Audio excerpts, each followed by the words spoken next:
በዓለም ዋንጫው የመጀመሪያ የምድብ ጨዋታዋን ያደረገችው አፍሪካዊቷ ሀገር ኮት ዲቯር ኢኳዶርን 1-0 በሆነ ውጤት አሸንፋለች። 1-0 ስታሸንፍም ብቸኛዋን ጎል ማስቆጠር የቻለው ተቀይሮ የገባውና በሜዳው ላይ 34 ደቂቃዎችን ብቻ መቆየት የቻለው አማድ ዲያሎ ነው።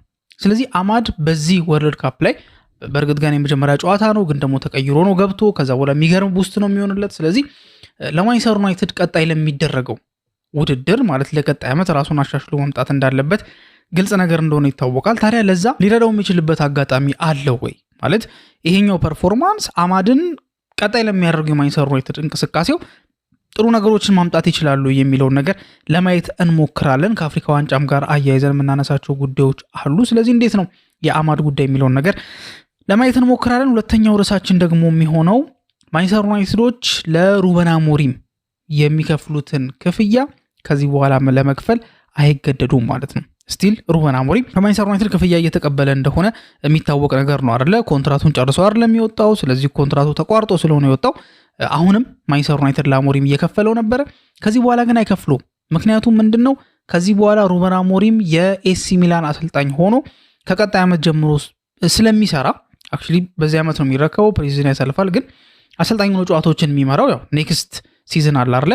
የውድድር ዓመት ላይ እንደሆነ ይታወቃልና ለማንቸስተር ዩናይትድ ትልቅ ግልግል ነው የሚሆንለት፣ ወይ ደግሞ ጥቅሞችን ያገኛል። ለምንድን ነው ጥቅም የሚያገኘው ማንቸስተር ዩናይትድ የሚለውና እንደዚሁም ደግሞ ሩበን አሞሪም አሁንም የሚታወቅበትን የ3-4-3 ፎርሜሽን አሁንም እንደማይቀይር አንዳንድ የመረጃ ምንጮች የተናገሩበት አጋጣሚ አለ። የቅርብ የሚባለው የጣሊያናዊው ጋዜጠኛ ዳንኤሌ ሎንጎ ይህን ነገር አንስቷል። ስለዚህም ጉዳይ አንዳንድ ሀሳቦችን የምንሰጥ ነው የሚሆነው። ሶስተኛውና የመጨረሻው ርዕሳችን ደግሞ የሚሆነው ሰር አሌክስ ፈርጉሰን እንኳን ሳይቀሩ ሊያሳምኑት የሞከሩት የዓለም ዋንጫው ኮከብ አዩብ ቦዋዲ የተባለው ሞሮኮዊ ተጫዋች፣ ስለሱ የምናነሳቸው ነገሮች አሉ። ማንቸስተር ዩናይትድ ይሄ ልጅ ይፈልገዋል። የሚፈልገው ከሆነ ለማንቸስተር ዩናይትድ ምን አይነት ጥቅም ይሰጣል? ማንቸስተር ዩናይትድ የተጠየቀውንስ ገንዘብ መክፈል አለበት ወይ?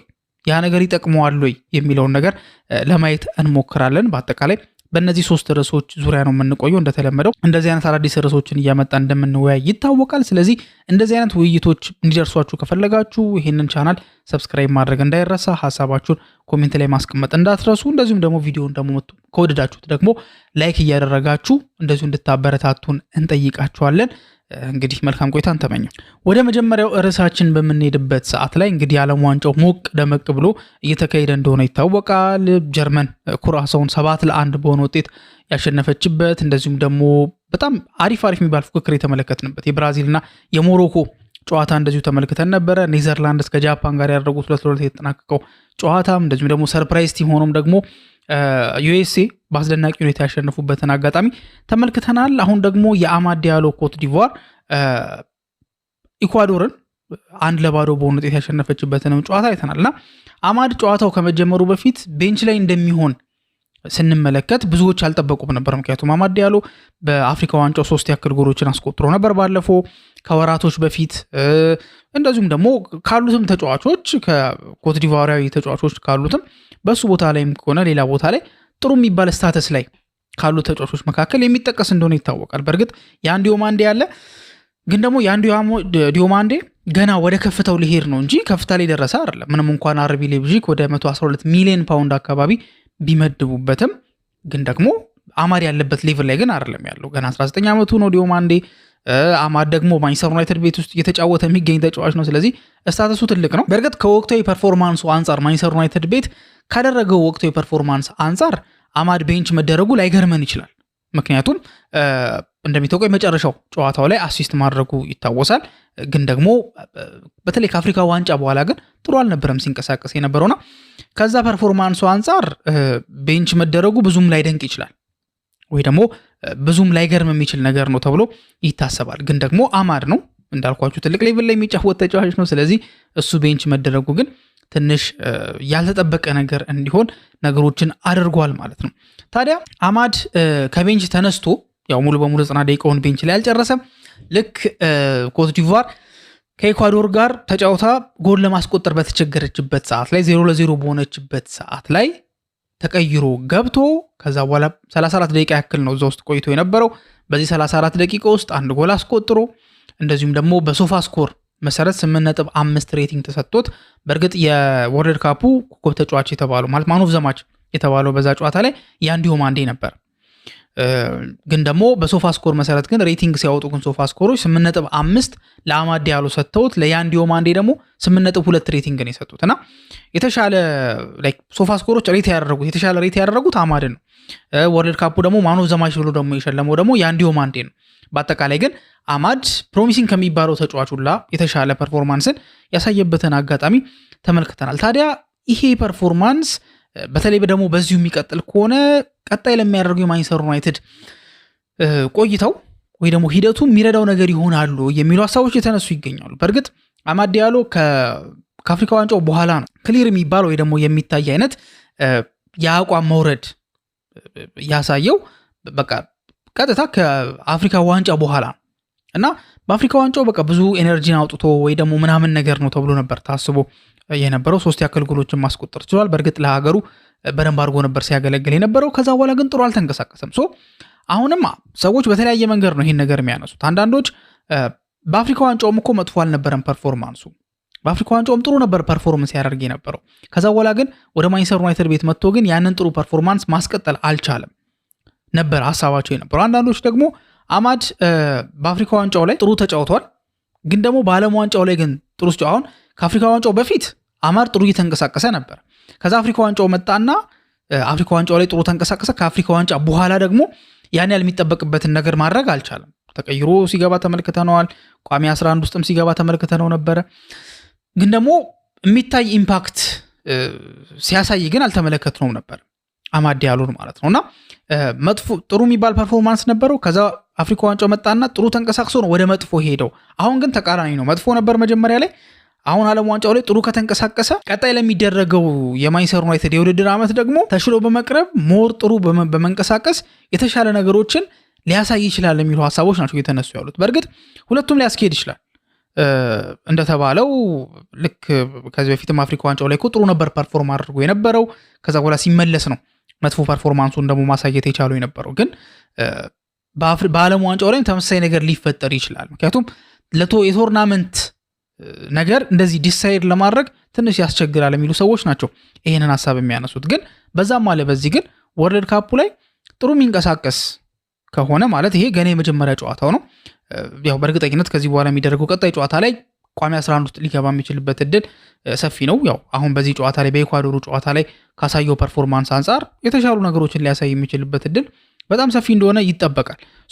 ያንንም ጨዋታ ከዛ ቀጥሎም ያለውን ጨዋታ በጥሩ ሁኔታ የሚጫወት ከሆነ ቀጣይ ዓመት ለማንቸስተር ዩናይትድ ትልቅ የሚባል ጥቅም ሊሰጥ እንደሚችል ሰዎች እየተናገሩ ይገኛሉ። ስለዚህ አማድ በዚህኛው ፐርፎርማንሱ ይቀጥላል አይቀጥልም የሚለውን ነገር አብረን ነው የምንመለከተው። የሚሰጠው ጥቅም ደግሞ የእውነት ነው አይደለም የሚለውም ቀጣይ ዓመት የምናየው ይሆናል ማለት ነው። ወደ ሁለተኛው ርዕሳችን ደግሞ ስንሄድ ማንቸስተር ዩናይትዶች ከዚህ በኋላ ለሩበን አሞሪም መክፈል አይጠበቅባቸውም። እንደዚሁም ደግሞ በዚሁ ደግሞ ሁኔታ ላይ ደግሞ አሞሪምም ከዚህ በኋላም አሁን በአዲሱ ክለቡ ማስተላለፍ እንደማይቀይር ያው አንዳንድ መረጃዎች እየወጡ ነው የሚገኙት። ታዲያ ኤሲ ሚላን ሩበን አሞሪምን ዋና አሰልጣኝ አድርጎ እንደሚቀጥር ያው ፋብሪዚዮ ሮማኖ ሂርዊጎ ብሏል። ስለዚህ ጀስት ሀፕን አድርጓል ማለት ነው፣ ወይ ደግሞ ሀፕን ያደርጋል ማለት ነው።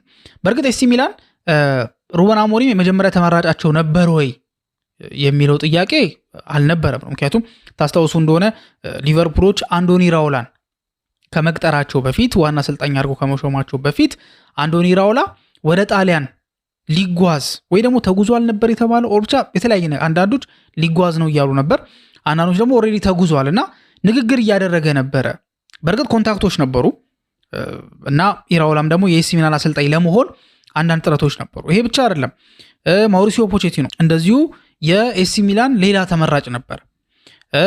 ማውሪሲዮ ፖቼቲኖ ብቻ አይደለም፣ ኦሊቨር ግላስነርም ሳይቀር የኤሲ ሚላን ተመራጭ ከሆኑ አሰልጣኞች መካከል የሚጠቀሱ ነበሩ፣ እነ ማርኮ ሲልቫንም ጨምሮ ማለት ነው። ሩበን አሞሪም ደግሞ ከነሱ አንዱ ነበረ።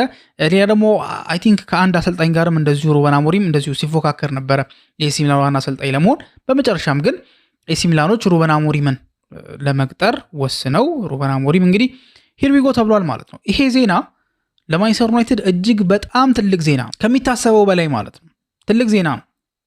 አሁን ለምንድነው ትልቅ ዜና የሚያስብለው? ይሄንን ነገር ለብሮ ትልቅ ዜና የሚያስብለው የሚል ጥያቄ ከተነሳ ቅድም መግቢያ ላይ እንዳልኳችሁ ነው። ከዚህ በኋላ ማንቸስተር ዩናይትድ ለሩበን አሞሪም የሚከፍለው ገንዘብ አይኖርበትም ማለት ነው። በእርግጥ እንደ ኮንትራታቸው ይወሰናል። ግን ይሄ ሁሉ የሆነው ግን ለምን መሰላችሁ? በህግ መሰረት በኮንትራት ህግ መሰረት ይሄ በአሰሪና ሰራተኛ ማለት ነው አንድ ኮንትራት ሰጪው አለ፣ ኮንትራት ተቀባዩ አካል አለ። በእነዚህ ሁለት አካላት ኮንትራት ምክንያት ልክ አንደኛው ለምሳሌ ማንቸስተር ዩናይትድ በራሱ ተነሳሽነት ነው አይደለ ማለት ሪዛይን አድርጎ አይደለም፣ ሩበን አሞሪም ሪዛይን አድርጎ አይደለም፣ ማንቸስተር ዩናይትድ አሰናብቶት ነው። ሲያሰናብተው ታዲያ የሚቀረው ክፍያ አለ። ኮንትራቱን ሳይጨርስ ነው እንደምታውቁት፣ ኮንትራቱን ሳይጨርስ ነው ሩበን አሞሪም የሚወጣውና ኮንትራቱን ስላልጨረሰ ያ ደግሞ ኮንትራት ቫልዩ ተደርጓል። ስለዚህ ያንን ኮንትራት ማንቸስተር ዩናይትድ መክፈል አለበት። ስምምነታቸው ላይ በአንዴ መክፈል ስለማይችል ማንቸስተር ዩናይትድ ወይም ደግሞ ስላልፈለገ ብቻ የራሳቸው ኬዝ ይኖራቸዋል። በአንዴ አይከፍሉም። ብዙ ጊዜ ለአሰልጣኞች በአንዴ ከመክፈል ይልቅ ምን ያደርጋሉ? ከክለቡ ፔሮል አያስወጧቸውም ማለት ልክ አሁን ካሪክ ይከፈለዋል አይደለ? ፔሮል ውስጥ አለ። ልክ እንደነ ብሩኖ ፈርናንዴዝ ምናምን ተጫዋቾች ሁሉ ፔሮል አለ ውስጥ አሉ አይደለ? አሰልጣኙም ሩበን አሞሪም የሚባለው አሰልጣኝ ከፔሮል አይወጣም። ማለትም ኮንትራቱ እስከሚጠናቀቅ ድረስ ከማንቸስተር ዩናይትድ ልክ እንዴትኛውም የዛ ክለብ ሰራተኛ ክፍያ ይሰጠዋል። በየጊዜው ክፍያውን ይቀበላል ማለት ተቆራርጦ ነው የሚሰጠው። ክፍያውን ይቀበሏል። ከወር በመጣ ባለፈ ቁጥር ምናምን ክፍያ እየተቀበለ ነው የሚሄደው እንጂ በአንድ ጊዜ ያ የኮንትራት ገንዘብ ሙሉ በሙሉ አይሰጠውም። የቀረው ኮንትራት ገንዘብ ማለት ነውና ቀስቀስ እያለ ነው የሚከፈለው እንዳልኳችሁ። ይሄ ነገር እንዲሆን የተደረገው ምንድነው? ከምን አንጻር ነው? ህጉ እንደሚለው ከሆነ ቀጥታ ያለው ምንድነው? ሚቲጌሽን ኦፍ ዳሜጅ ወይንም ደግሞ ሴቨራንስ ኦፍሴት ክሎዝ ይባላል ይሄ ነገር። ወይ ደግሞ በአማርኛ የሚቀራረበው ፍቺ ምንድነው? የስንብት ክፍያ እንደማለት ነው። አንድ አሰልጣኝ ሲሰናበት ኮንትራቱ ላይክ ያ ክለብ ነው ቀድሞ ኮንትራቱን ማቋረጥ ይፈልጋል። ሲሰናበት ይሄ የስንብት ክፍያ ይከፈለዋል በየጊዜው ማለት ነው። ስለዚህ ሩበን አሞሪም የማንቸስተር ዩናይትድ አሰልጣኝነቱን ካቆመ ከጃንዋሪ ጀምሮ እስከዚህኛው ወር ድረስ በዚህ ሚቲጌሽን ኦፍ ዳሜጅ ወይም ደግሞ ሴቨራንስ ኦፍሴት ክሎዝ በሚባለው የስንብት ክፍያ ገንዘብ እየተሰጠው ነበር በየጊዜው ማለት ነው። ይሄ ገንዘብ ግን ቫሉዌብል የሚሆነው ወይ ደግሞ ሌጋሊ እየተከፈለ የሚቆየው ያ አሰልጣኝ ሌላ ስራ ካላገኘ ብቻ። ሌላ ስራ ካገኘ ይሄ ህግ ሙሉ በሙሉ ይቀራል ማለት ነው። አሁን እንደ ስምምነታቸውን ያልኳችሁ ቅድም ለዛ ነው። አሁን ስምምነታቸው ስራ ካገኘህ ይህን ያህል ገንዘብ ቀንሰህ እኛ እንከፍላለን ሊሉት ይችላሉ። ስራ ካገኘ ወዲያውኑ ይህንን መከፍለን ገንዘብ ወይ ደግሞ ይሄ ሴቨራንስ ኦፍሴት ክሎዝ የሚባለው የስንብት ክፍያ ሙሉ በሙሉ አቆማለሁ ይላል። ይሄ በሁለቱ ሰዎች መካከል የሚደረግ ስምምነት ነው። እንደነሱ ስምምነት ነው። እነሱ በዛ ከተስማሙ ሙሉ በሙሉ ተውልኝ በሚል ከተስማሙ ልክ ስራ ባገኘበት ቅጽበት ያ ክፍያ ሙሉ በሙሉ ይቆማል። አይ ቀንሰህ ትከፍለኛለህ የሚልም ነገር ደግሞ ካለ ተቀንሶ ያ ገንዘብ ይሄዳል። በአጠቃላይ ግን ቀጥታ ክሊር የሆነው ስምምነት ምንድነው የሚለውን ነገር ባናቅም ግን ደግሞ ማንቸስተር ዩናይትድ ከዚህ በኋላ የሚከፍለው ገንዘብ ወይ ቀንስለታል ወይ ደግሞ ሙሉ በሙሉ ይቀርለታል ማለት ነው። ስለዚህ ለነዚህ ጥቂት ወራቶች ነው ማንቸስተር ዩናይትድ ገንዘቡን እየከፈለ ቆይቶ የነበረው። በእርግጥ ቀላል የሚባል አይደለም፣ ግን ደግሞ አጠቃላይ ግን ሊከፈለው ይችላል ተብሎ የታሰበው ወደ 16 ሚሊዮን ፓውንድ አካባቢ ነው። ብዙውን ማንቸስተር ዩናይትድ ከመክፈል ነፃ ይሆናል። ይህም ደግሞ እንደምታውቁት ማንቸስተር ዩናይትድ ምን አይነት የፋይናንስ ኬዝ ላይ እንዳለ ይታወቃል። እያንዳንዷ ገንዘብ ማተር ታደርጋለችና ዩናይትዶች የከሰሩበትን ገንዘብ ከዚህ በኋላ በአሞሪም ጉዳይ ላይ አይከፍሉም ማለት ነው።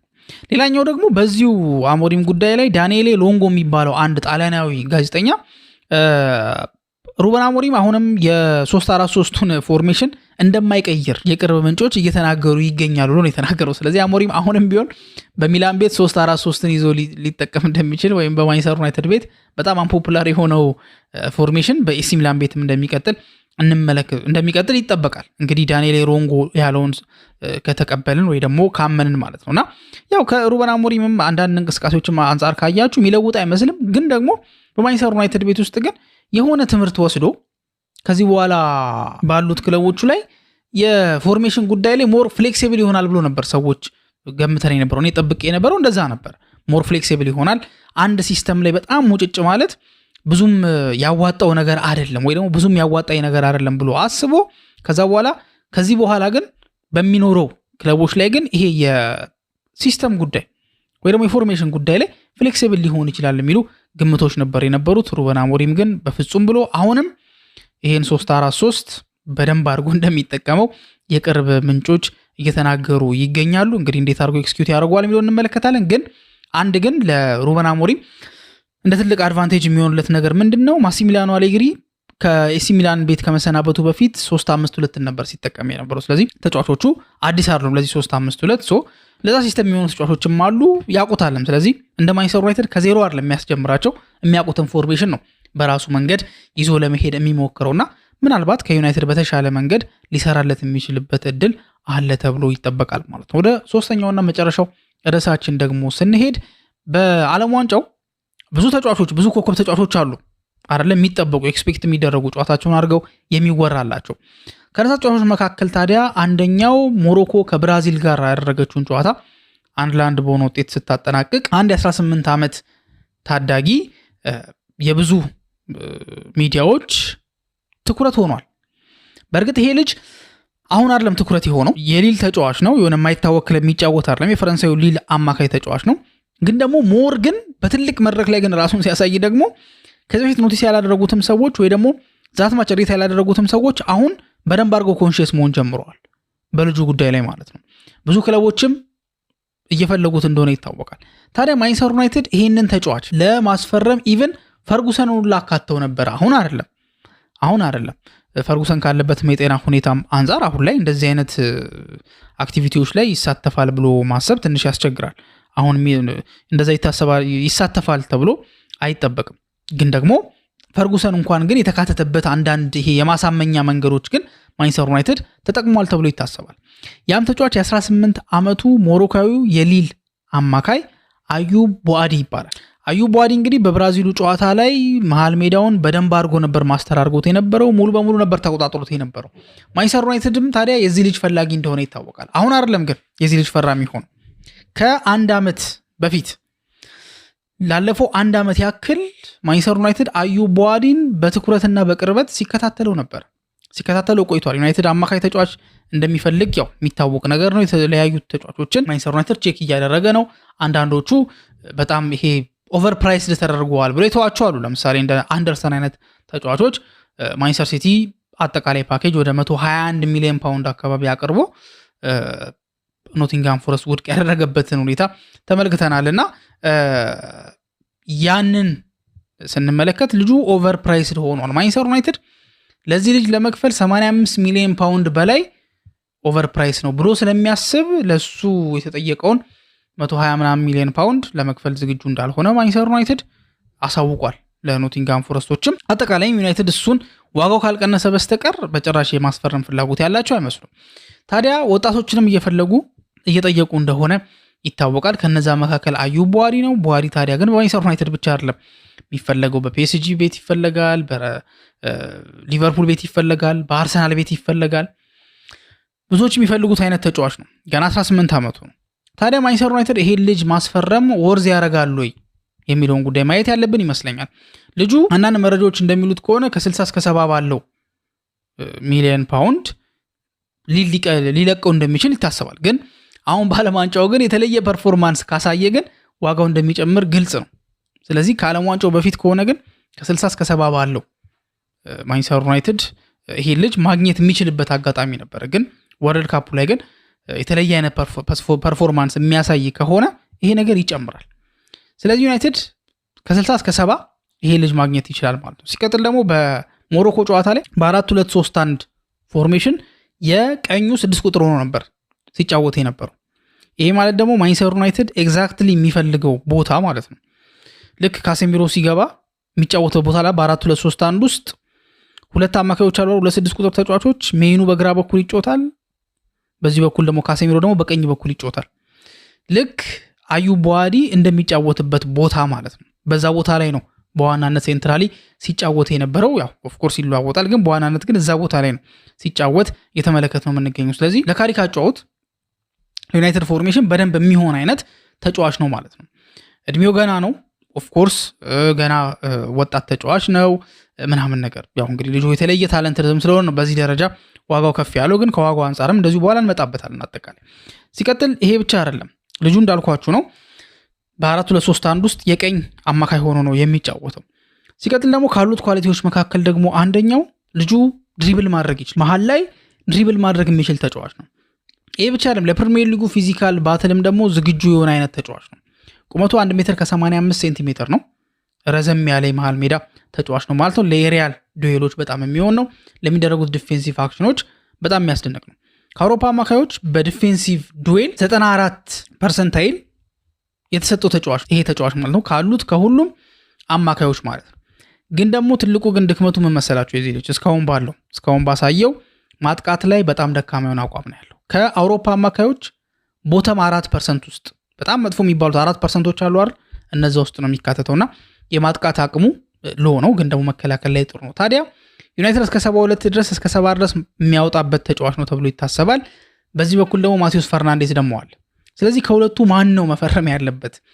ከእድሜ አንጻር፣ ከዋጋ አንጻር፣ ከልምድ አንጻር የሚለው ነገር ብዙዎችን እያነጋገረ ይገኛል። ከምንም በላይ ደግሞ የቶርናመንት ፕሌየሮችን ግን ማስፈረም ደግሞ በዛው ልክ ሪስክ ያለው ነገር ነው። በእርግጥ አዩብ ቡዋዲ ከቶርናመንት በፊት ነበር ስሙ ሲነሳ የነበረው፣ ለዛ ነው ቶርናመንቱ ላይ ጎለው እንጂ ከቶርናመንቱ በፊት ማንም የማያውቀው አይነት ተጫዋች አይደለምና ይሄም ነገር ይነሳል። ካሴሚሮ ከማንቸስተር ዩናይትድ ከተመረጡት 13 ያክል ተጫዋቾች ከማንቸስተር ዩናይትድ ቤት ወደ ብሔራዊ ቡድን የተመረጡ ተጫዋቾች አሉ። ከነዛ መካከል ደግሞ ካርሎስ ካሴሚሮ አንደኛው ነው። ታዲያ ካሴሚሮ ከማንቸስተር ዩናይትድ ጋር ያለውን ኮንትራት መጨረሱን ተከትሎ ቀጣይ ዓመት ከማንቸስተር ዩናይትድ ጋር እንደማይቀጥል ግልጽ ነው። 2026-27 ማንቸስተር ዩናይትድ ያለ ካሴሚሮ ነው ውድድር ዓመቱን የሚያካሂደው። ታዲያ ከመውጣቱ የመጨረሻው ዓመት ላይ ማለት ይሄኛው ዓመት ላይ ካሴሚሮ በጣም ፕሬስ ሲደረግ ነበር። እንዲሁም በማንቸስተር ዩናይትድ ደጋፊዎች ራሱ እዛው ስታዲየም ውስጥ ካሴሚሮ አንድ ዓመት እንዲቆይ በጣም እየተለመነ ደጋፊ እያዜመለት ነበርና አንዳንዶች እንዲሁም እንደሚሉት ምናልባት ማይክል ካሪክም ደግሞ ቀድሞ ቢታወቅ ኖሮ አሰልጣኝ እንደሚሆን ካርሎስ ካሴሚሮ ይቆይ ነበር የሚሉ ሀሳቦች ይነሳሉ። ሌሎች ደግሞ አይ ካሴሚሮ ከዚህ በላይ መቆየት የለበትም፣ በቃ መጥቷል። መጀመሪያ ሲመጣም አንደኛ ደሞዙ ትልቅ ነው፣ ሁለተኛ ደግሞ የተገዛበትም ደግሞ ዋጋ በጣም ውድ የሚባል ነው። 30 ዓመት ለሞላው ተጫዋች 70 ሚሊዮን ፓውንድ ማለት ኢትስ በጣም ክሬዚ አይደለ? ስለዚህ በዛ ዋጋ መልቀቅ ማለት ለዛውም ልምዱ ትልቅ ነው። ግን ደግሞ ልምዱ በትልቁ ቫልዩ የሚደረገው ስቲል ከፊቱ ብዙ ዓመት የሚቆይ ከሆነ ነው። ስለዚህ በሱ ላይ ራሱ ችግር ነበረ። ግን ደግሞ ማንቸስተር ዩናይትድን ግን አገልግሏል። ጥሩ ያልነበረበት ዓመት ነበረ፣ ግን ደግሞ በከፍተኛ ደረጃ ግን በከፍተኛ ብቃት ግን ማንቸስተር ዩናይትድን አገልግሏል። በተለይ የመጣበት የመጀመሪያ ዓመትና ይሄ የመጨረሻው ዓመት 4 ዓመት አይደል የቆየው። መሀል ላይ ሁለተኛው ዓመት በጣም መጥፎ የሚባል ነበረ። ከዛ በኋላ ግን ሶስተኛው ዓመት ግን የሆነ መጥፎም ነገሮች አሉት ጥሩም አለው፣ ብቻ የሆነ አይነት ነገር ነው፣ መሀል ላይ ያለ ነገር ነው። በጣም ጥሩ የሚባልም አይደለም፣ በጣም መጥፎ የሚባልም አይደለም። የመጨረሻው ዓመት ግን በጣም ምርጥ የሚባል ነው። ስለዚህ ሁለቱን ዓመት ከወሰድን 2 ዓመት በጣም በከፍተኛ ደረጃ፣ 1 ዓመት ሎ የሚባል ፐርፎርማንስ። የ1 ዓመት ማለት ጄሚ ካራገር እግር ኳስ አንተን ከመተዋ በፊት አንተ እግር ኳስ እንተው ያለበት ዓመት ማለት ነው። ከፓላስ ጋር ኦሊሴ እንደዚህ አይነት አብሮ የሰራበት ምናምን አይነት ዓመት ማለት ነው። እንደዚህ አይነት ጊዜቶችን አሳልፎ ነበር። መጨረሻ ላይ ግን በጥሩ ሁኔታ ነበር ሳይን ኦፍ አድርጎ የነበረው ወይ ደግሞ ከዩናይትድ ጋር የመጨረሻ ዓመቱን ያሳልፈው። ታዲያ ይቆይ የሚሉ ሰዎች እንዳሉ ሁሉ እንዳልኳችሁ ደግሞ መቆየት ደግሞ የለበትም። በቃ እስከዚህ ድረስ ነው ማገልገል የሚችለው። 34 ዓመቱን ይዟል። ስለዚህ ከዚህ በኋላ ፕሪሚየር ሊጉ በሱ ፍጥነት ልክ አይደለም ያለው። አንዳንድ ጨዋታዎች ላይም ደግሞ የሱ ፍጥነት ማነስ ሲጋለጥ ተመልክተናል የሚሉ ሀሳቦች እየተነሱ ነበር። ታዲያ እንደዚህ የሚሉ ሰዎች ደግሞ ሌላ ምን አይነት ሪዝን አገኙ ወይ ደግሞ ሌላ ምን አይነት ማረጋገጫ አገኙ? በዚህ ወርልድ ካፕ ላይ ከሞሮኮ ጋር የነበረው ጨዋታ ላይ ካሴሚሮ ግልጽ የሚባል የአቋም መውረድ ወይ ደግሞ የአቅም ማጣት የታየበት ጨዋታ ነው ብለው እንደ ምሳሌ ወይ ደግሞ እንደ አንድ ፕሩቭ የሚያነሱት ጉዳይ ሆኖ ተገኝቷል። እንግዲህ እንደሚታወቀው ሞሮኮ ከብራዚል ጋር ያደረጉት ጨዋታ 1-1 በሆናቸው ውጤት ነበር ተጠናቆ የነበረው። የብራዚል መሃል ሜዳ ኦልሞስት ሙሉ በሙሉ ነበር ዶሚኔት ተደርጎ የነበረው። ላይክ በቃ ሙሉ በሙሉ በሚባል ደረጃ የብራዚል መሃል ሜዳ ተበልጦ ነበር። መሃል ሜዳውን ደግሞ ከበለጡት ደግሞ ተጫዋቾች መካከል ደግሞ ማንቸስተር ዩናይትድ እየፈለጋቸው ካሉት ተጫዋቾች መካከል የሚጠቀሰው 18 ዓመቱ የሊሉ የመሃል ሜዳ ተጫዋች አዩብ ቡዋዲ ነው። በተቃራኒው ደግሞ የማንቸስተር ዩናይትድ ደግሞ አሁን የቀድሞ ተጫዋች መባል ይቻላል አይደል? ካሴሚሮ የቀድሞ ተጫዋች ደግሞ በዛ በኩል ሚድፊልዱን ኮንትሮል አጥቶት ነበር። ስለዚህ ጥሩ አይደለም እንቅስቃሴው የነበረው። ዩናይትድ መልቀቁ ትክክል ነው እንዲሉ ሰዎች አድርጓቸዋል። ይሄ አንደኛው ሳይድ ነው። በሌላ ሳይድ ደግሞ ምን አይነት ውይይት ደግሞ ተመለከትኩኝ። ካሴሚሮ በዓለም ዋንጫው ላይ ከሞሮኮ ጋር በነበረውን ጨዋታ ሲከብደው ሜኑን እንድናደንቀው አድርጎናል የሚሉ ደግሞ ሀሳቦች መጥተዋል። ለምንድነው ሜኑ የሚደነቀው? ካሴሚሮ መሃል ሜዳው እንደዚህ ሲሰፋበት ወይ ደግሞ ሲከብደው ከሜኑ ጋር እያለ ጥሩ ነበር ጥምረታቸው አይደለ? የዩናይትድ መሃል ሜዳ ጠንካራ ነበር። ጠንካራ ግን የሆነው ሰዎች እያሉት ያሉት አሁን ሜኑ ነበረ ለካሴሚሮ ይሮጥለት ነበረ፣ ወይም ደግሞ ካሴሚሮ መሸፈን የማይችላቸውን የሜዳ ክፍሎች ሜኑ ይሸፍን ነበረ። ካሴሚሮ የሆነን ስራን ብቻ እንዲሰራ አድርጎታል የሚሉ ሀሳቦች እየተነሱ ነው የሚገኙት። የእሱም ቦታ አሁን ከጊማሬሽ ጋር ያ ነገር አልሆነም። ምናልባት የሁለቱ ጥምረት አልመጣም። ያልመጣበትን ምክንያት ብለው ሰዎች የሚያነሱት ካሴሚሮ ከሜኑ ጋር ሲጫወት ሜኑ ለካሴሚሮ ስለሚሮጥለት የካሴሚሮ ከቨር የሚያደርገው የሜዳ ክፍል በተወሰነ መንገድ እንትን እንዲል ምንድነው እንዲያንስለት ያደርጋል። ብዙ መሮጥ አይጠበቅበትም። አሁን ብዙ መሮጥ ሲጠበቅበት ነው ካሴሚሮ ችግር ውስጥ የሚገባው። ረጅም ወይ ደግሞ ሰፋ ያለ የሜዳ ክፍልን ሸፍን ሲባል ካሴሚሮ ይከብደዋል። ለምን? እንደ ድሮ አትሌቲክ የሆነ ተጫዋች አይደለም። ፍጥነቱ ቀንሷል። ከእድሜ ጋር የተያዙ ብዙ ነገሮች አሉ አይደለ? ስለዚህ የሚጠበቅ ነገር ነው ወይ ደግሞ ኤክስፔክት የሚደረግ ነገር ነው። ሜኑ ግን ያንን ቦታ ከቨር ያደርግ ነበር። በእርግጥ ካሴሚሮ ባልነበረበትም ጨዋታ ሜኑ በተወሰነ መንገድ ችግር ውስጥ ሲገባ ምናምን ነገር ተመልክተነዋል። ስለዚህ ካሴሚሮ ምንም አስተዋጽኦ አልነበረውም። ሚድፊልዱን ሜኑ ብቻውን ነው ይዞት አንጠልጥሎ ሲዞር የነበረው ብሎ መናገር ትንሽ የሚያስቸግር ነገር ይመስለኛል። በዛ መልኩ ማሰቡ ትክክል አይመስለኝም። ግን ሰዎች ግን እያሉ ያሉት ነገር ግን ሜኑ ከካሴሚሮ ጋር ሲጫወት ካሴሚሮ መሮጥ የማይጠበቅበትን ኤሪያዎች ሁላ ሜኑ እየሮጠለት ካሴሚሮ ጥሩ እንዲሆን አድርጎታል የሚሉ ሀሳቦች እየተነሱ ነው የሚገኙትና ሜኑ አድናቆት እያገኘ ነው የሚገኘው። በእርግጥ አሁን ሜኑ ደግሞ ከተጫወተ በኋላ ደግሞ ምን አይነት ፐርፎርማንስ ያሳያል፣ ቋሚ 11 ውስጥ ይገባሉ የሚለው ነገር ገና የምናየው ነገር ቢሆንም ግን ደግሞ ሰዎች ግን እያሉ ያሉት አንድ ማንቸስተር ዩናይትድ ከካሴሚሮ ጋር ለመለያየት መወሰኑ ትክክለኛ ውሳኔ ነው እያሉ ነው። ሁለት ደግሞ ሜኑ ነበረ የካሴሚሮን አንዳንድ ክፍተቶች ልንል እንችላለን ወይ ደግሞ እሱ ትቷቸው የሚሄደውን ስፔሶች ሲሞ ላይ ነበረው ከቨር ሲያደርግ የነበረው ኮቢ ሜኑ ነው። ስለዚህ ለኮቢ ሜኑ ትልቅ ምስጋና ያስፈልገዋል ወይ ደግሞ ለኮቢ ሜኑ ትልቅ አድናቆት ያስፈልገዋል ብለው ሰዎች ሜኑን እያደነቁት ለሜኑ ክብር እየሰጡት ይገኛሉ ማለት ነው። ግን ደግሞ በዛው ልክም ግን ሜኑ ብቻውን ሲጫወት ለምሳሌ ከኡጋርቴ ጋር የተጫወተበትን ጨዋታ እናስተውሳለን አይደል? ከሊድስ ጋር የነበረው ጨዋታ ይመስለኛል ካልተሳሳትኩኝና በዛ ጨዋታ ላይ የካሴሚሮ መጉደል የምር ፊል አድርገነው ነበር፣ አይተነው ነበር። ስለዚህ ካሴሚሮ ምንም አስተዋጽኦ አያረግም ብሎ ብቻ ማሰብ ትንሽ የሚያስቸግር ነገር ይመስለኛል። ሰዎች ግን በዚህ ሀሳብ ላይ እየተወያዩ እየተከራከሩ ይገኛሉ። እናንተስ ምን ትላላችሁ? ስለዚህ ሀሳብ የሚለውን ኮሜንት ላይ ማስቀመጥ ትችላላችሁ ማለት ነው። ወደ ሁለተኛው ርዕሳችን ደግሞ ስንሄድ የማንቸስተር ዩናይትድ እና የካርሎስ ባሌባ ጉዳይ አንድ ዓመት አሳልፏል አይደለ? ዩናይትድ ባለፈው የዝውውር መስኮት ላይ ባሌባን ይፈልገው ነበር። ባሌባ እስከ 100 ድረስ ማንቸስተር ዩናይትድ ለመክፈል ፈቃደኛ ነበረ። ብራይተኖች ደግሞ 100 አይደለም የምንፈልገው ከዛ በላይ ቢያንስ አንድ ዓመት ብናቆየው ይሄ ልጅ እስከ 130 ድረስ ወይ ደግሞ እስከ 150 ድረስ የመሸጥ ምንድነው አቅም ይኖረናል ብለው ባሌባ መሸጥ አልፈለጉም ነበር። በተቃራኒ መልኩና እነሱም ባልጠበቁት መንገድ የባሌባ አቋም በአንድ ግራፉ ወረደ። በአንድ ጊዜ በዚህ ዓመት ባሌባ ማለት እንደዛ የብራይተን እያንዳንዱን ጨዋታ በቃ ማስተር የሚያደርግ እያንዳንዱን የመሃል ሜዳውን በደንብ አድርጎ ኦርኬስትሬት የሚያደርግ ተጫዋች እንዳልነበረ፣ የሚያቀናጅ ተጫዋች እንዳልነበረ ዘንድሮ ግን በተደጋጋሚ ከረፍት በፊት ይቀየራል። በተደጋጋሚ ረፍት እንደገቡ ይቀየራል። 90 ደቂቃ አይጫወትም። የጨዋታ ቁጥሩ በጣም አንሷል ከአምናው አንጻር ካየ ነው ማለት ነው።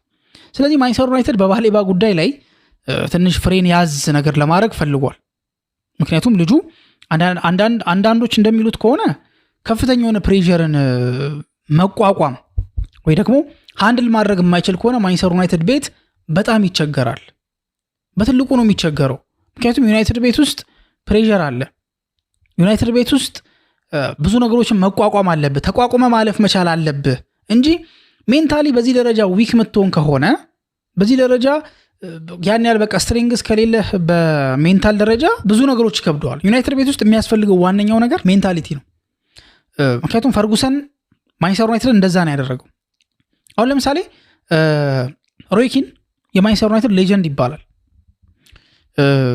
ሌጀንድ የሚባለው ቴክኒካል ብቃቱ በቃ ከፍተኛ ደረጃ ላይ ስለደረሰ ምናምን አይደለም።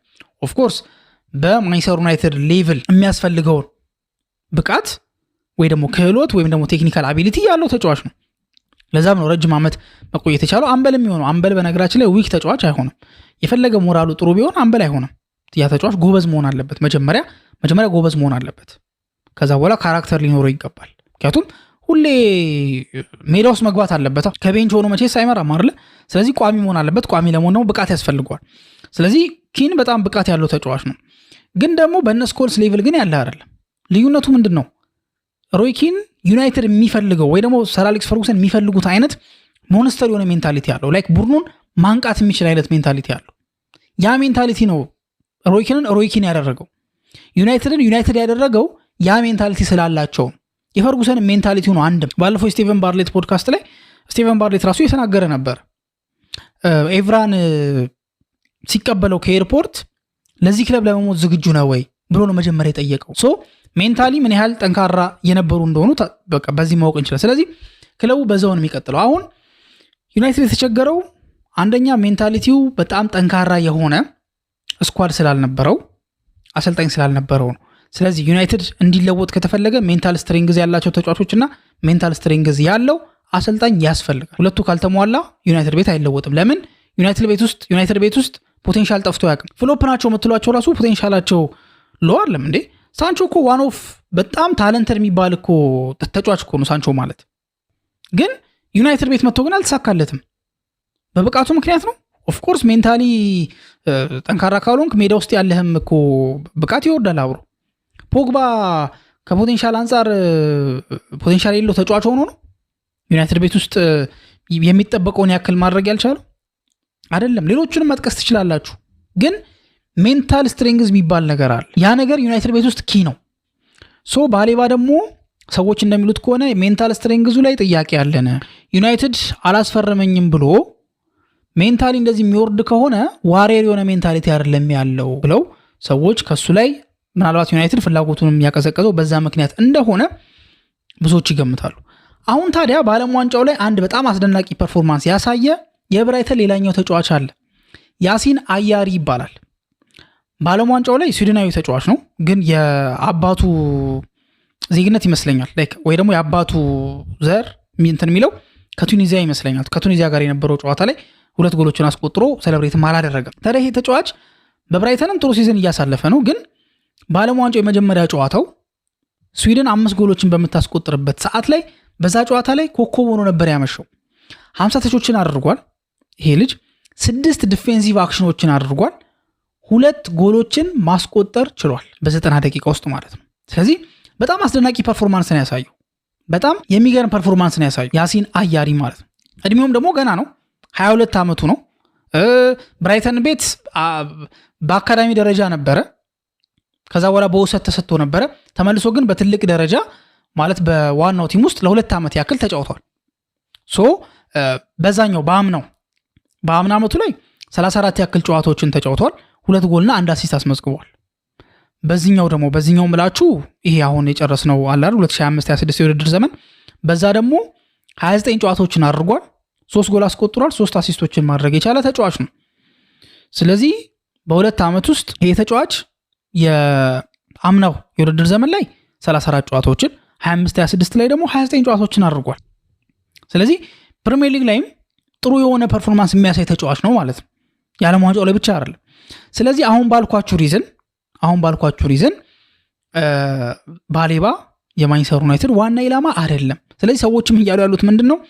ባሌባ አሁን ዩናይትድ ከፈለገው በኋላ ባሳየው ፐርፎርማንስ፣ ባሳየው ማይንድ ሴት፣ ባሳየው ሜንታል ዊክነስ ማንቸስተር ዩናይትድ ይሄ ልጅ ከማስፈረም ወደ ኋላ እንዲል ያደርገዋል ወይ ደግሞ አድርጎታል ብለው ሰዎች ያስባሉ። ስለዚህ በሱ ቦታ ላይ የሱ ጓደኛ የሆነውን የሱ የቡድን አጋር የሆነውን አብሮት የተጫወተውን ተጫዋች ያሲን አያሪን የ22 ዓመቱን ስዊድናዊ ወጣት ማንቸስተር ዩናይትድ እንዲያስፈርም አንዳንድ ጥቆሞች እየተሰጡ ነው የሚገኙት። ዩናይትድም ሞኒተር ከሚያደርጋቸው ተጫዋቾች መካከል አንደኛው እንደሆነ አያሪ የተጠቀሰ ይገኛል። ስለዚህ አሁን ላይ ምናልባት ማንቸስተር ዩናይትድ ከብራይተን ተጫዋች እንኳን ቢያስፈርም ካርሎስ ባሌባን ሳይሆን ያሲን አያሪ ሊሆን እንደሚችል ብዙ መረጃዎች እየወጡ ይገኛሉ ማለት ነው። ሶስተኛውና የመጨረሻው ርዕሳችን ደግሞ የሚሆነው ማርከስ ራሽፎርድን የሚጎዳው የ55 ሚሊዮን ዩሮ ዝውውር ተፈጽሟል ማለት ቢከብድም ግን ደግሞ ሂርዊጎ ተብሏል። ያ ዝውውር ለምንድነው የሚጎዳው የሚለውን ነገር ስንመለከት መጀመሪያ እሱን ይጎዳዋል ተብሎ የነበረው ዝውውር የ69 ሚሊዮን ፓውንዱ ዝውውር ነበር። የማዝውውር የአንቶኒ ጎርደን ዝውውር ማለት ነው። ለምን ባርሴሎና እሱን ሲፈልገው በራሽፎርድ ቦታ ነው የሚጫወተው። እዛ ቦታ ላይ ደግሞ በነገራችን ላይ 3 ተጫዋች መሆን አይችልም። ራፊኒያ አለ በግራ በኩል የሚጫወት አይደለ፣ ጎርደን አለ። መጀመሪያም ራሽፎርድ የራፊኒያ ተጠባባቂ እንዲሆን ሁለተኛ ተመራጭ እንዲሆን ነው ወደ ባርሴሎና ተዘዋውሮ የነበረው በውሰት ውል ማለት ነው። ታዲያ ማንቸስተር ዩናይትድ ይሄ ልጅ ከፈለጋችሁ 26 ሚሊዮን አምጡ አለ። ባርሳ ደግሞ 26 አልከፍልም 13 ነው የምከፍለው አለ። እንደማያስፈርመው ይፋ ተደረገ። ራሽፎርድ የማንቸስተር ዩናይትድ ተጫዋች ሆነ ተመልሶ ማለት ነው። ታዲያ የእሱን የሚጎዳው ዝውውር የ69 ሚሊዮን ፓውንዱ የአንቶኒ ጎርደን ነው እንጂ 55 ሚሊዮን ደግሞ ከየት የመጣ ነው ልትሉ ትችላላችሁ። ራሽፎርድ ከባርሴሎና ጋር ያለው ግንኙነት ከተቋረጠ በኋላ ወይ ደግሞ ከዚህ በኋላ ራሽፎርድ የባርሴሎና ተጫዋች እንደማይሆን ከተነገረ በኋላ ሌሎች ፈላጊዎች ነበሩ፣ ብቅ ማለት ጀምረዋል። ከነዛም ፈላጊዎች መካከል አንደኛው አስቶን ቪላ ነበረ። ሌላኛውና ደግሞ ጠንከር ያለ ወይም ደግሞ ኮንክሪት የሆነ ፍላጎት የነበረው ባየር ሙኒክ ነበር።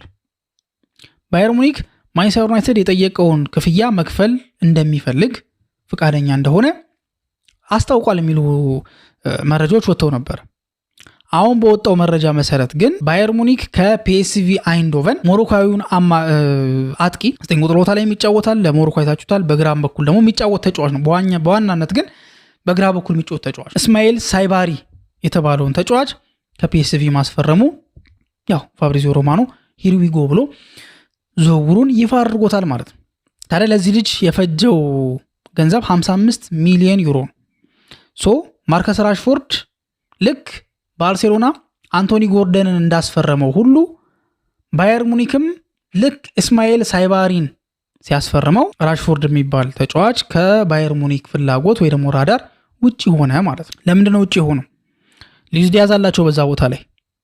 ራሽፎርድ በሚጫወትበት ቦታ ላይ ሉዊስ ዲያዝ አለ። ሉዊስ ዲያዝ ደግሞ የሱ ተጠባባቂ ማን ሊሆን ይችላል ሲባል ደግሞ ከፒኤስቪ እስማኤል ሳይባሪ የተባለው ተጫዋች ደግሞ ፈረመ። ከፒኤስቪ አይንዶቨን ባየር ሙኒክን ተቀላቀለ። ራሽፎርድ ባርሳ ቤት ይሄ ይቆያል ተብሎ ታስቦ ነበር። ጎርደን መጣ። ባየር ሙኒክ ደግሞ እሱን ይፈልገዋል ሊያስፈርመው ይችላል ተብሎ እየታሰበ ነበረ። እስማኤል ሳይባሪን ሞሮካዊውን ብራዚል ላይ ባለፈው ሲያስቆጥር አይታችሁታል፣ አስፈረመ። ስለዚህ ይህ ዝውውር ማርከስ ራሽፎርድ የባየር ሙኒክም ተጫዋች እንደማይሆን በተወሰነ መንገድ ያሳየ ሊሆን ይችላል ተብሎ ይታሰባል። ስለዚህ ማርከስ ራሽፎርድ ቀጣይ መዳረሻ የት ነው የሚሆነው የሚለውን ስንመለከት ማይክል ካሪክ ማርከስ ራሽፎርድን 100% አልፈልገውም አላለ። ወይ ደግሞ የሚወጡ መረጃዎችም እንደሚያመላክቱት ካሪክ ራሽፎርድን በጭራሽ ማየት አልፈልግም አይነት አቋም ላይ አይደለም ያለው። ራሽፎርድ ወደ ማንቸስተር ዩናይትድ እንዲመለስ ያን ያህል ጫና ያሳድርም፣ ቢመለስም ግን አይጠላም። ወይ ደግሞ ልክ እንደ ሩበን አሞሪም በጭራሽ ማርከስ ራሽፎርድ ወደ ማንቸስተር ዩናይትድ መመለስ አይችልም ወይ ደግሞ መመለስ የለበትም ብሎ አልተናገረም። ስለዚህ ማንቸስተር ዩናይትድ ቤት ውስጥ ተመልሶ ሊጫወት የሚችልበት እድል አለ። 0 አይደለም እድሉ። ሲቀጥል ደግሞ ፈላጊዎቹ ደግሞ ባየር ሙኒክ እና ባርሳ ብቻ አይደሉም። እንዳልኳችሁ አስቶን ቪላ ይህን ተጫዋች ይፈልገዋል።